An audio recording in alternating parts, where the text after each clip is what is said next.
मैं हूँ कैलाश और स्वागत है आपका कैलाश की इस कक्षा में। और आज हम लोग इस वीडियो में देखेंगे देश के प्रमुख पदों में कौन कौन से व्यक्ति हैं जो आसीन हैं, वर्तमान में कौन क्या। और ये पहला पार्ट होगा जिसमें हम कुछ महत्वपूर्ण पदों के बारे में जानेंगे। तो सबसे पहले है प्रेसिडेंट। हमारे देश की राष्ट्रपति द्रौपदी मुर्मू जी हैं, जो कि 15वीं क्रम की राष्ट्रपति हैं और दूसरी महिला राष्ट्रपति हैं। इससे पहले पहली महिला राष्ट्रपति कौन थी? प्रतिभा देवी सिंह पाटिल जी, ये दूसरी महिला राष्ट्रपति हैं। साथ ही उड़ीसा राज्य से ये दूसरी राष्ट्रपति हैं, यानी उड़ीसा से ये दूसरी राष्ट्रपति हैं। इससे पहले वीवी गिरि जी यानी वराह वेंकट गिरि जी रह चुके हैं। और झारखंड की ये राज्यपाल भी रह चुकी हैं द्रौपदी मुर्मू जी। अगला है वाइस प्रेसिडेंट, उपराष्ट्रपति जिसे हम हिंदी में कहते हैं। ये है जगदीप धनखड़ जी, ये उनकी तस्वीर। और ये 14वें क्रम के उपराष्ट्रपति हैं। आपको पता होगा कि राष्ट्रपति के बाद जो उपराष्ट्रपति का पद है वो सबसे बड़ा होता है। और ये राज्यसभा के पदेन सभापति होते हैं।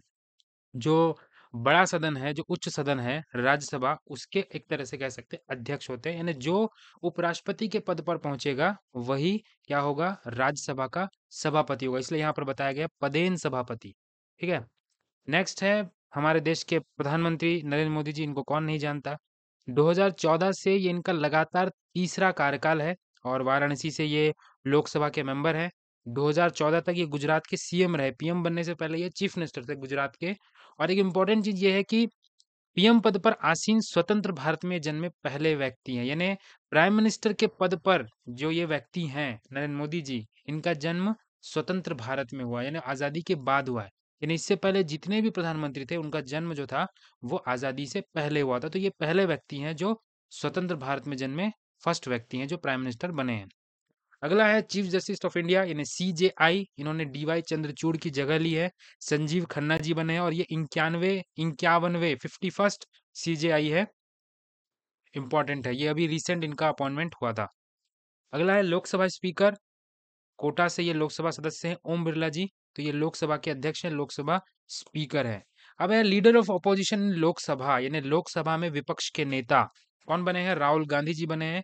आई थिंक जून में इनकी अपॉइंटमेंट हुआ था। ये रायबरेली से सांसद हैं।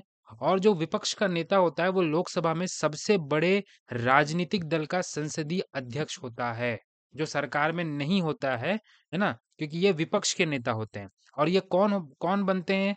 आपको पता होगा 2014 जब प्रधानमंत्री जी का पहला कार्यकाल आया मोदी जी का, उसके बाद 2019 में जब दूसरा कार्यकाल आया, तो दोनों ही बार में कोई भी लीडर ऑफ अपोजिशन नहीं था। क्यों नहीं था? क्योंकि किसी भी पॉलिटिकल पार्टी के पास टोटल सीट का 10% सीट नहीं मिला था। लेकिन इस बार आईएनसी यानी इंडियन नेशनल कांग्रेस को वो सीटें मिली है। कितनी होगी? 545 का 10% है, लगभग 55 सीटें लेकर के जो पार्टी लेकर के आती है उन्हीं का कोई सदस्य जो होता है वो इस पद पर पहुंचता है, leader of opposition in Lok Sabha में। तो इस बार कांग्रेस ये वो लेकर के आई, ये सीट तकरीबन 99 सीट है। 99 या 100 है, मुझे ठीक से याद नहीं आ रहा है। तो अभी राहुल गांधी जी बने हैं क्या? विपक्ष के नेता लोकसभा में। ठीक। नेक्स्ट, यह डिप्टी चेयरमैन ऑफ राज्यसभा। हमने देख लिया था राज्यसभा का अध्यक्ष या राज्यसभा का सभापति कौन है। उपराष्ट्रपति ही पदेन सभापति है, मैंने बताया जगदीप धनखड़ जी। अब उपसभापति की बात हो रही है, हरिवंश नारायण जी। ये इनकी तस्वीर है, हरिवंश नारायण जी। ये जेडीयू से है, जनता दल यूनाइटेड से हैं और दूसरी बार इस पद के लिए चुने गए हैं। क्या नाम है? हरिवंश नारायण जी, राज्यसभा के उपसभापति। नेक्स्ट है लीडर ऑफ द ऑपोजिशन इन राज्यसभा। हमने देखा कि लीडर ऑफ ऑपोजिशन इन लोकसभा, जो कि निम्न सदन था, वहां पे राहुल गांधी जी हैं। और यहाँ पर आ गया राज्यसभा में कौन है विपक्ष का नेता? तो वो है मल्लिकार्जुन खड़गे जी, जो कि कर्नाटक से राज्यसभा सांसद है। ये उनकी तस्वीर है। और आपको इसमें एक बता दूं कि 2013 से 14 तक रेल मंत्री भी रहे थे, सेंट्रल रेल मिनिस्टर भी इनके पास था 13-14 में। ठीक है। राज्यसभा के विपक्ष के नेता कौन? मल्लिकार्जुन खड़गे जी।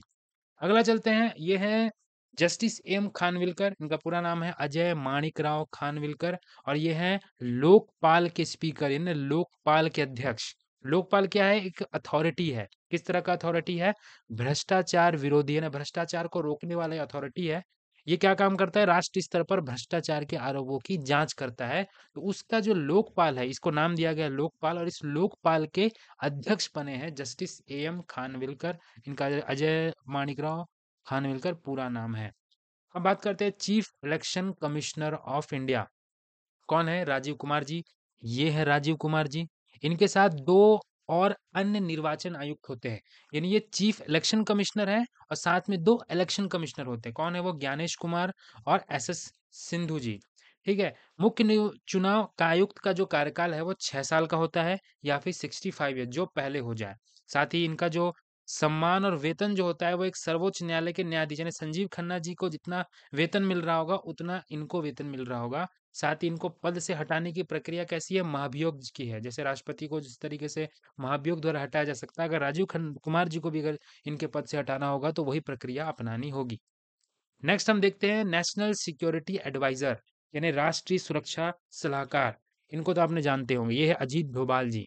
ये सबसे लंबे समय तक सेवा देने वाले एनएसए है। इस पद पर लंबे समय तक सर्विस दे रहे हैं ये वही है अजीत डोभाल जी, क्योंकि इनका लगातार तीसरा जो कार्यकाल पूरा कर रहे हैं।